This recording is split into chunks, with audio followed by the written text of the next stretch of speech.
നീ ഒരു അന്യ വീട്ടിലേക്ക് കയറി ചെല്ലേണ്ട പെണ്ണാണെന്നുള്ള വല്ല ബോധ്യമുണ്ടോ നിനക്ക്? ലൈഫിൽ ഒരു തവണയെങ്കിലും നമ്മുടെ നാട്ടിലുള്ള പെൺകുട്ടികളൊക്കെ ഈ ഒരു ഡയലോഗ് കേട്ടിരിക്കാൻ സാധ്യതയുണ്ട്.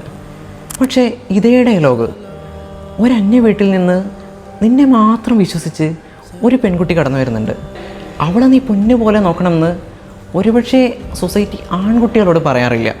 നിങ്ങളൊന്ന് ആലോചിച്ച് നോക്ക്. നമ്മുടെ വീട്ടിലേക്ക് ഒരു ഗസ്റ്റ് വന്നാൽ അവരോട് നന്നായി ബിഹേവ് ചെയ്യുക, അവരെ റെസ്പെക്റ്റ് ചെയ്യുക എന്നുള്ളത് സൊസൈറ്റിയുടെ ഒരു കോമൺ റെസ്പോൺസിബിലിറ്റി ആയിട്ട് നമ്മൾ കണക്കാക്കാറുണ്ട്. എന്നാൽ അതുപോലെ നമ്മുടെ വീട്ടിലേക്ക് കടന്നു വരുന്ന പെൺകുട്ടി നമ്മുടെ ഒരു ഗസ്റ്റാണ്, ഒരു ഗിഫ്റ്റാണ്. ആണും പെണ്ണും തുല്യരാണെന്നൊന്നും എനിക്ക് വാദമൊന്നുമില്ല. മെൻ്റലി ഫിസിക്കലി അവർ ഡിഫറെൻ്റൊക്കെ തന്നെയാണ്. പക്ഷേ മാനേഴ്സ് പഠിപ്പിക്കുമ്പോൾ, ശകാരിക്കുമ്പോൾ ആണായാലും പെണ്ണായാലും ഈക്വാലിറ്റി കാണിക്കുക എന്നുള്ളത് സൊസൈറ്റിയുടെ മേൽ ഒരു റെസ്പോൺസിബിലിറ്റി തന്നെയാണ്.